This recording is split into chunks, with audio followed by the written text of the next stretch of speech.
parc, c'est toute une aventure. C'était un parc abandonné et mon père était voisin avec le propriétaire de ce parc, quelque part plus loin.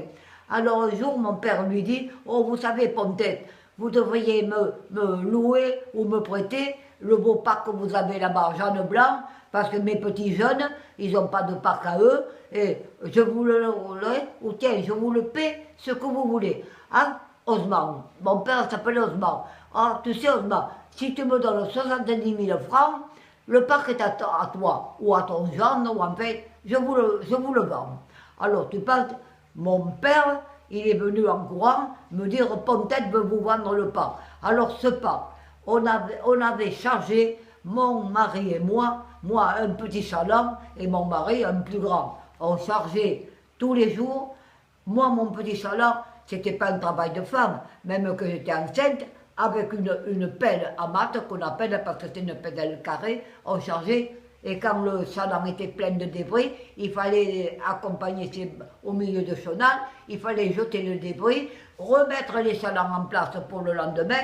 On l'a fait entièrement, mon mari et moi enceintes, on l'a rendu propre comme la salle à manger, c'était propre. Alors chaque fois qu'on mettait des huîtres, on le ratissait, on portait sur le bord de la petite Arouille, le petit ruisseau de séparation avec le voisin, on portait 3-4 casiers qu'on avait bien ratissés. Le parc était propre, alors c'est ce parc bien propre, bien ratissé, du joli sable un peu souple, pas quand même du sable comme la bulle du Pilat, non, du sable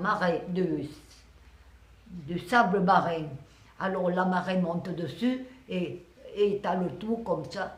Et on jetait les huîtres depuis le haut du bateau avec la fourche ou avec la pelle et on les voyait descendre et se poser sur le sable. Mon Dieu, que j'aimais ce parc. Il faisait quand même 1 hectare.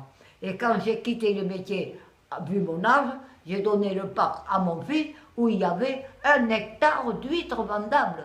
Je ne sais pas si vous vous rendez compte de ce que ça veut dire. Mais avec 1 hectare d'huîtres vendables, on peut vivre 3 ans. Mais il faut encore 3 ans en plus pour le mettre en valeur, pour y mettre des petites huîtres qui vont grossir, qu'il faudra pêcher, mener à terre, remettre les petites à l'eau et vendre les belles.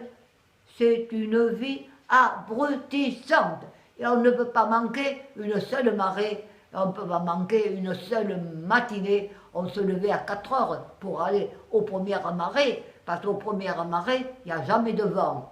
Là, le vent se lève et qui souvent chavire toutes les huîtres, quand arrivent les marées où on part du port à 9h, 9h30. Mais on a déjà fait 3 marées à 5h, à 6h et à 7h. Alors après, à l'autre marée, on risquait de trouver de vent et de ne pas pouvoir travailler à l'aise. Alors, les 3 premières marées dans la nuit, elle est très importante. Et mon fils et moi, on y est allé un jour à cette fameuse marée pour aller vendre les huîtres le lendemain. Il faisait -10. Je n'ai jamais eu si froid de ma vie. Parce qu'il fallait laver les casiers et mettre les bras dans l'eau. Parce que pour pêcher, on a des gants. Mais pour laver, il faut être bras nus. Et bien, il faisait froid.